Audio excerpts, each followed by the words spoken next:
नमस्ते दोस्तों, आप सबको मेरा राधे राधे और आप सबका स्वागत है मेरे YouTube channel Radhe the eternal में। और कृष्ण भगवान उनकी कृपा दृष्टि आप पर बरसा रहे होंगे और आपका जीवन बहुत ही सुखमय होगा, इसकी मैं पूरी आशा करती हूँ और मुझे पूरा विश्वास है। तो बढ़ते आज की कहानी की तरफ। बहुत ही सुंदर सी कहानी है। जैसे हम हमेशा एक कहावत कहते हैं कि मन चंगा तो कटौती में गंगा, ये जो कहावत हम कहते हैं उसके बारे में ही आज की कहानी है।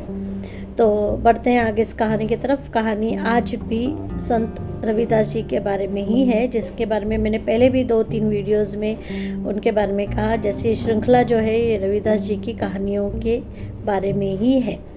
तो आज की कहानी बहुत सुंदर कहानी है और जिन्होंने प्रत्यक्ष रूप में इसको देखा था वो सच में आज भी अचंभित होंगे, मीन्स उनके घर के लोग के सच में ये घटना घटी थी। तो बढ़ते हैं कहानी की तरफ। तो जैसे हम जानते हैं कि रविदास जी 7 साल की उम्र से ही बहुत ही बड़े संत बन गए थे और बहुत बार भगवान ने उनको दर्शन भी दिए थे। उनका जो असीम प्रेम था भगवान के बारे में, तो भगवान जी हमेशा उन पर अपनी कृपा दृष्टि बरसाते थे। तो बहुत से चाहने वाले हो गए थे रविदास जी के। बहुत लोग उनको मानते थे, बहुत लोगों ने उनके बारे में सुना था और मन ही मन उनको गुरु मानते थे। तो इसी तरह एक साधु थे, उनका नाम गंगाराम था। तो उन्होंने एक बार ऐसी इच्छा देता है कि हमें गंगा स्नान करने के लिए जाना चाहिए। तो वो और उनके साथ कई ऐसे साधु जन थे जो गंगा स्नान करने के लिए जाना चाहते थे।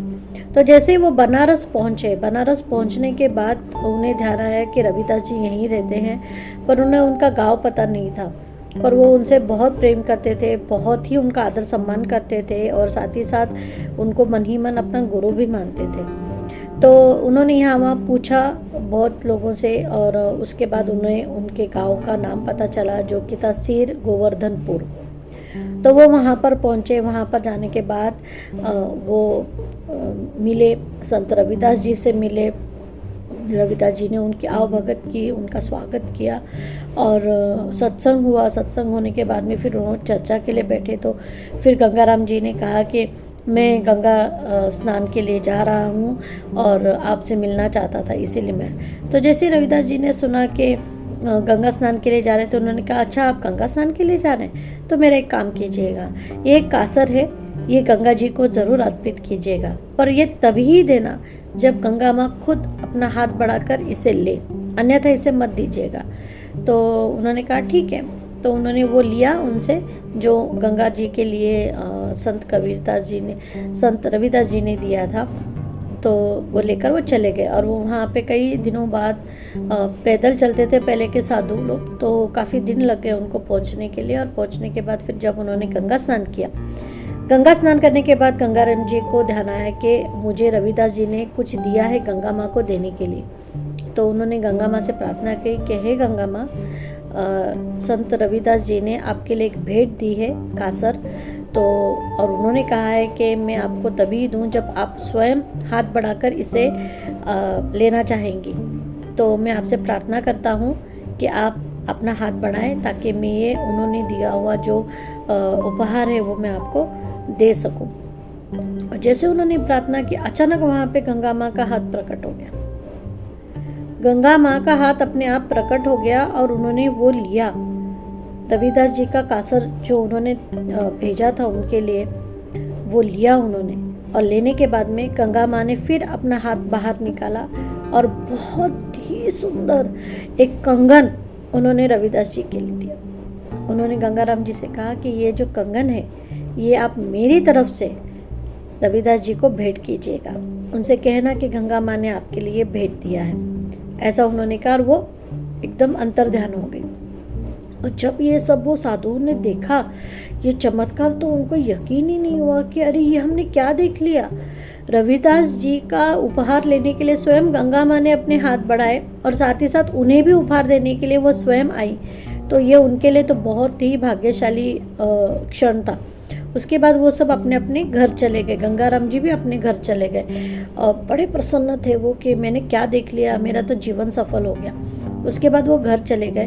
घर जाने के बाद उन्होंने अपनी पत्नी को सारा वृत्तांत बताया कि क्या हुआ, कैसे हुआ, सब कुछ। और उन्होंने वो कड़ा भी बताया जो गंगा माँ ने दिया था रविदास जी के लिए। अब वो कंगन इतना खूबसूरत था, हीरे जड़ित रत्न जड़ित कंगन। आप सोचो गंगा माँ का कंगन, यानी कितना ही अमूल्य कंगन था वो, मुझे उसकी तुलना ही नहीं की जा सकती। अब इतना सुंदर कंगन देखकर उनकी जो बीवी थी उसका मन थोड़ा सा विचलित हो गया गंगाराम जी का।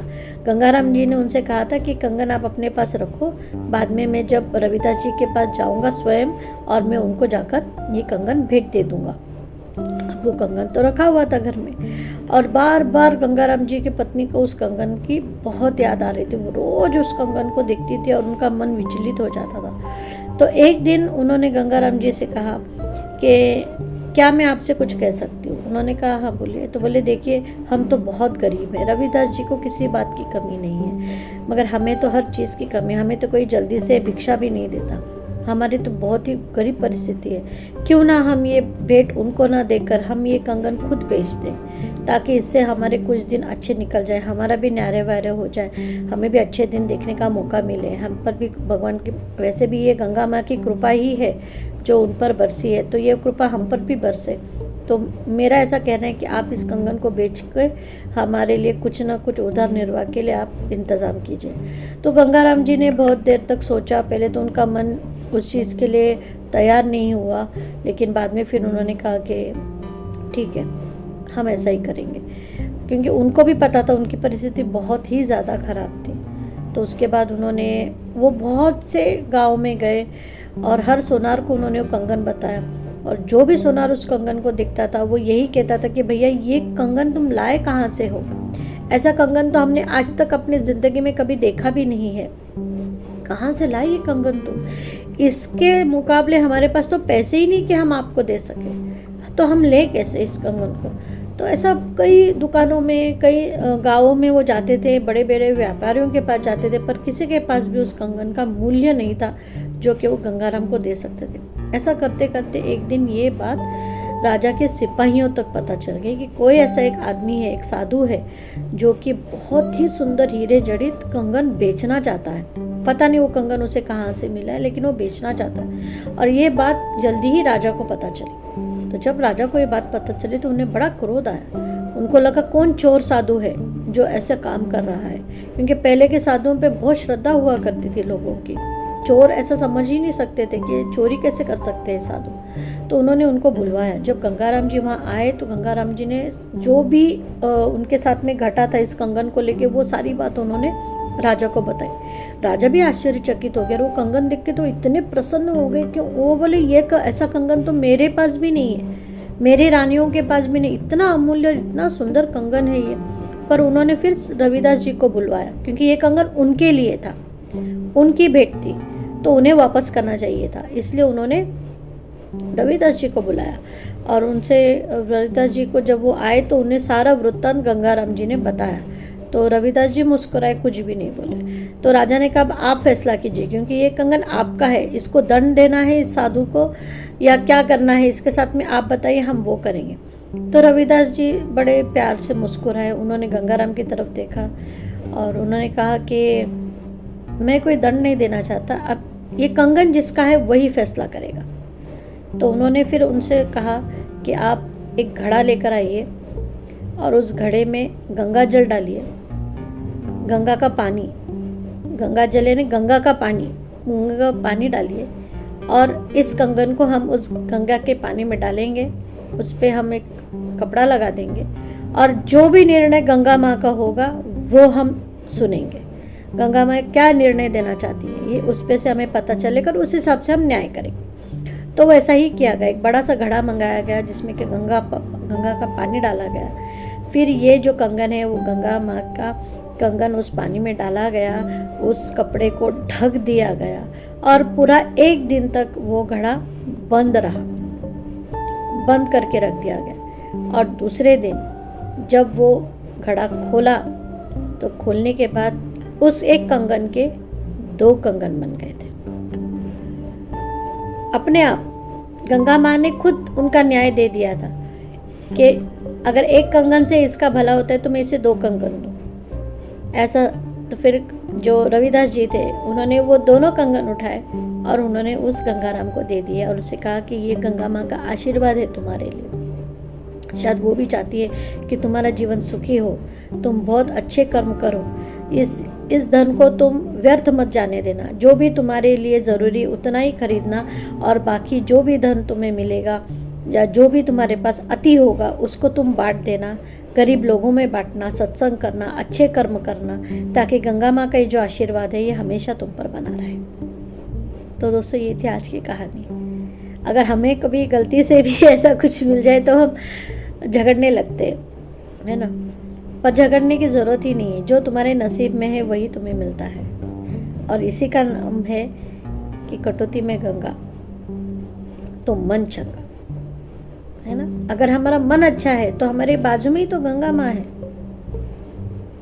क्यों जाना है यहाँ वहाँ। सादा नल का पानी भी आप गंगा जल समझ के पी ही सकते हो, कोई दिक्कत नहीं, पर आपका मन अच्छा होना चाहिए, शुद्ध होना चाहिए। किसी के बारे में बुरा सोचना या किसी के बारे में ईर्ष्या करना, ऐसी ईर्ष्या करके नहीं। अच्छा मन रखो तो हर पानी एक गंगा जल है, उसे लेने के लिए तुम्हें गंगा माँ की तरफ जाना नहीं है, गंगा स्नान करने के लिए भी जाने की ज़रूरत नहीं। अगर रोज़ एक बाल्टी पानी जब आप अपने पे डालते हो, जब आप नहाते हो, तभी आप गंगा माँ का नाम लेंगे तो भी वो पानी गंगा जल बन जाता है। गंगा माँ में नहाने का एक सुकून, एक बड़ा औदार्य आपको मिल जाता है। गंगा माँ स्वयं प्रकट हो जाती है, सिर्फ नाम लेने की ज़रूरत है। सच में अगर अच्छा मन रख के हम कोई भी कृत्य करते हैं, वो साधु ने गलत कृत्य किया, उसने पहले रविदास जी से ये सब बात शेयर करनी चाहिए थी, उन्हें बताना चाहिए था कि क्या हुआ। श्री रविदास जी तो ऐसे ही वो कंगन उसे दे देते, क्योंकि उनको तो ज़रूरत ही नहीं थी। जैसे पिछले कहानी में कहा कि उनको पारस पत्र खुद स्वयं भगवान ने ला के दिया था, पर उन्होंने हाथ नहीं लगाया क्योंकि उनके लिए वो व्यर्थ था। उसी तरह ये कंगन भी उनके लिए कोई भी नहीं था, उल्टा वो उस कंगन को उस ब्राह्मण को ही दे देते, जैसे अभी उन्होंने दिया, एक के दो करके। वैसे पहले भी देते थे तो उसको कोई दिक्कत नहीं होती थी, वो कंगन भी बिक जाता था, सब हो जाता था। पर उसने एक गलत काम किया, उसकी शिक्षा उसे मिली, उसकी शिक्षा उसे मिली, और रविदास जी ने फिर भी उसे माफ़ कर दिया, और गंगा माँ से कह के उसके लिए एक अच्छा प्रबंध, उसके जीवनचर्या के लिए एक अच्छा प्रबंध करके दिला। तो दोस्तों ये ऐसे हमारे संत लोग थे, वो कभी किसी पे ईर्ष्या नहीं करते थे, कभी घृणा नहीं करते थे, कभी गलत नहीं सोचते थे। उनसे जितना कुछ हो सकता था वो हमेशा अच्छा ही काम करते थे। तो हमें भी ऐसे ही करना चाहिए। मैं जानती हूँ आज के ज़माने में बहुत कंपटीशन है, बहुत है, लेकिन मैं इतना ही कहना चाहती हूँ कि जितना कुछ आप अच्छा किसी के लिए अगर कर सकते हो तो ज़रूर कीजिएगा, ज़रूर, भले वो इंसान हो, जानवर हो, जो कोई भी हो।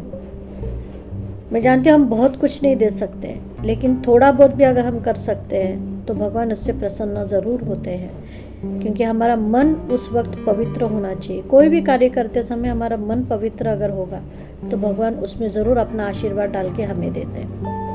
तो दोस्तों ये थी आज की कहानी, और मैं पूरी आशा करती हूँ कि आपको ये कहानी बहुत पसंद आई होगी। तो प्लीज़ मेरे चैनल को लाइक, शेयर और सब्सक्राइब ज़रूर करें। जिन्होंने ऑलरेडी सब्सक्राइब किया उनको मैं मन से धन्यवाद कहना चाहती हूँ, और कहूँगी कि कृष्ण भगवान की कृपा दृष्टि उन पर हमेशा बरसेगी। और मुझे भी इस बारे में बहुत ही सुकून महसूस होता है कि आप मेरी कहानियाँ सुनते हो। कमेंट में राधे राधे लिखना मत भूलिएगा दोस्तों, मैं आपके कमेंट्स का वेट करती हूँ। तो मिलती हूँ आपसे अगली ऐसी सुंदर कहानी के साथ, तब तक आप सबको मेरा राधे राधे।